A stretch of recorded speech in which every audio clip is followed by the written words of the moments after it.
అస్సలాముఅలైకుం. అందరికీ నమస్కారం.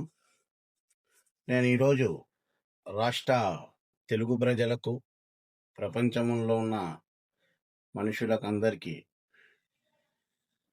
ఇండియాలో మనము దైవాన్ని ఎక్కువ నమ్ముతాం.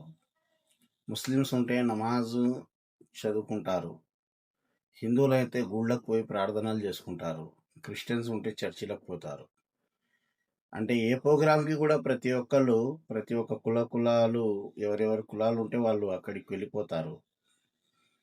కానీ ఈరోజు ఎందుకు ఈ వీడియో చేస్తున్నామంటే, మానవత్వంతో చాలామంది శ్రీకాకుళం ఏరియాలో చాలామంది ఇంతమంది వస్తారని ఆ గుడి పెద్దోళ్ళు కానీ, అక్కడ ఉన్న డిపార్ట్మెంట్లు కానీ, అక్కడ ఉన్న మనుషులు కానీ ఎవరు కూడా అనుకోలేదు. అంతమంది ఒకటేసారి పడడం వల్ల అక్కడ కొంత ప్రాణ నష్టం జరిగింది. 8 మంది వరకు ప్రాణం కోల్పోయినారు, కొంతమంది హాస్పిటల్లో ఉన్నారు. గుళ్ళకు పోయి ప్రశాంతంగా లైన్గా పోయి మనము పూజలు చేసుకుంటే ఆ దేవుడు కరుణిస్తాడు కూడా, కనపడతాడు కూడా.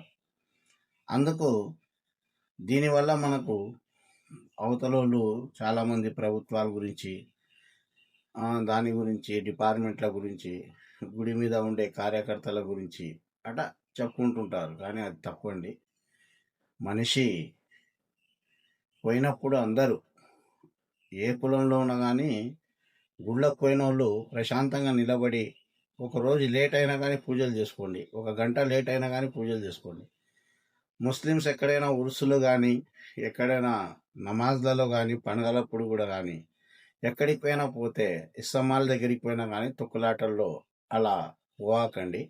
నిదానంగా పోయి నిదానంగా వస్తే అన్నీ సక్సెస్ అవుతాము. దేవుడు మనం ఏ మూలలో ఉన్నా కానీ కరుణిస్తాడు, చూస్తాడు, మనకెళ్ళి ఆదరిస్తాడు.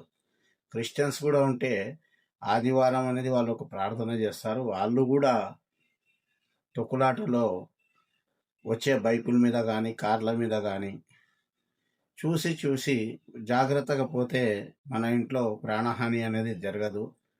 మనిషికి ఆ దేవుడి దగ్గరికి పోయిన తర్వాత చాలామంది అక్కడ ఉన్న గుడికి కానీ, ఆడ జరిగిన సందేశాన్ని కూడా వేరేళ్ళు అవకాశంగా తీసుకొని ఏదేదో చెప్తారు. కానీ మనిషి రాత ఎట రాసి ఉంటే దేవుడు కర్మఫలాలు అంటాం.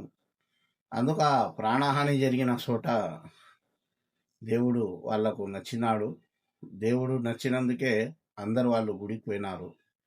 కానీ అదృష్టం మనకు దురదృష్టం జరగడం వల్ల అక్కడ అంటే ఆడికి పోవడం వల్ల కూడా వాళ్ళు చచ్చిపోయినారని ఒక పేరు మోసుకోవడం కన్నా కానీ ప్రశాంతంగా ఉండి, ఎక్కడికైనా పోండి ప్రశాంతంగా ఉండి, అందరూ కలిసిమెలిసి అందరు దారి ఇచ్చుకొని అందరికీ చూసుకొని పనులు చేసుకోండి, పూజలు చేసుకోండి, నమాజులు చదువుకోండి, ఇస్తమాలకు పోండి, చర్చిలకు పోయినటువంటి చర్చిలకు పోండి.